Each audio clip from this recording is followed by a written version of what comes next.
is up, Smashers? It's another awesome day. It's noon, and it's hot, and there was a lot of rowing and burpees involved. Kyle didn't participate. He should have, but he didn't. Anyway, we're going to be talking about hip mobility, high hamstring problems. Yeah, pulled hamstring. How about we just stop there? Pulled hamstring, done. So many problems with a hamstring, and that's because it gets super, super grizzly. I'm looking for it, if you're wondering what I'm doing. I'm looking for a bench so I can, it's bad when you pick up a bench and it's heavy. But a lot of people have a high hamstring issue, and the reason I'm getting a bench is so you can see what the shiz I'm doing. But yeah, I'm gonna show you my butt for a second. So high hamstring, right up at that ischial tuberosity, so right up on that sit bone, that's where there's a lot of issues. It gets really ropey and matted down because that ischial tuberosity, I like showing you the top of my head. The ischial tuberosity is the attachment point for all those hamstrings, and it gets really gnarly and grizzly, and all those hamstrings start to mat together, and they don't slide past each other. So when you lose the sliding surfaces of a muscle, what happens? You get adhesions, you get scar tissue, you get scar tissue. Scar tissue is laying down like spaghetti. It's got no range of motion whatsoever, and all your ability to move properly goes right out the window, and you start damaging the joint. So what happens is when they start to pull down, you get that posterior pelvic tilt because they starts to shorten up the hamstrings, and then you put a shear on that lumbar spine. Your hip flexors start to fire.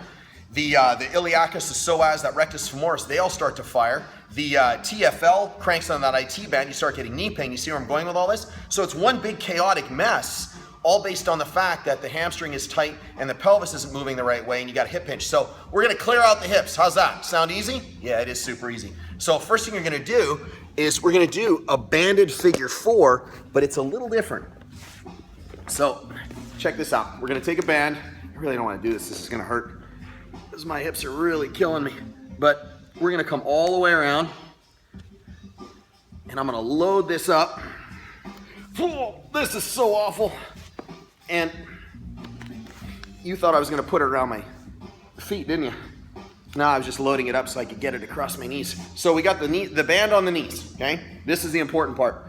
If it's gonna be like that, that's okay. My stomach's pretty... You ever get a stomach cramp? Feels like you got an alien baby? Yeah, I think I'm getting one of those right now, just letting you know. So you're gonna get into a figure 4 position. This is gonna peel away, high hip, TFL, unload that IT band so you take the pressure off that knee, which is hella important. There's a California term for you, so I'm sorry. You're gonna come all the way around like this. So you can see, banded figure 4. I'm gonna keep my torso as flat as possible. And part of this is because yesterday, one of the gymnasts I work with, who is like 11, by the way, who couldn't do anything on a beam, I can't say her name, I'm not allowed to, but couldn't do anything on a beam, had wipeouts. One of my best friends, Jay Gray, if you don't follow her, Jay Gray Gymnastics, she's a badass gymnast, skill wad, she's super legit. One of my greatest friends, she brought this gymnast to me and said she can't do anything because her hips and her pelvis are so tight. Cleared it out. You know how long it took? About 3 minutes. She came up to me yesterday with a hip issue, and this is one of the stretches I had her do. Fixed everything. She's doing backflips and all kinds of gnarly stuff on a beam. On a beam. All right, so anyway, I digress. Figure 4, band pulling the femur into the back of the acetabulum, and all you're gonna do, keep this super locked down, just twist all the way over to the side. Your foot is gonna be on the ground. You're gonna hang out like this for how long? 2 minutes, right? So that's all you're gonna do. Super easy. That's number 1. Number 2, we wanna unload that hamstring. And this is where it gets a little grisly because the hamstring, like I said, it gets super tight up in here. So you're gonna get, this is a loose band, so really thin band. I shouldn't say loose band, it's just a thin one.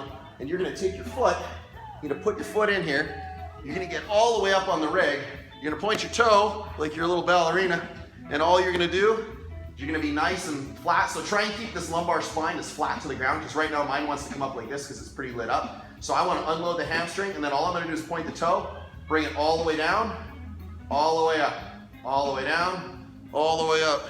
And all I'm doing is I'm engaging and disengaging the hamstring. Keep that knee locked out, keep the quad engaged. So you are basically forcing your knee into terminal knee extension, and then just coming all the way down, all the way up, all the way down, all the way up. Do sets of 10. Unload that hamstring.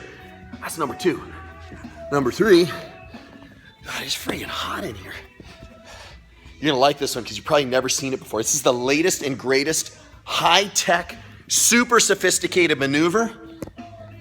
I'm telling you, we're about to show you something that's never been seen before, the couch stretch. Unload that rectus femoris, take the pressure off the hip. So what you're doing is right now my foot is all the way up against here. What I don't want to see is people doing this, because this is garbage. Suck your spine in, or suck your belly button into your spine. Heel all the way up to the glute. Just hang out like this. 2 minutes, baby. That's all you got to do. Just like that.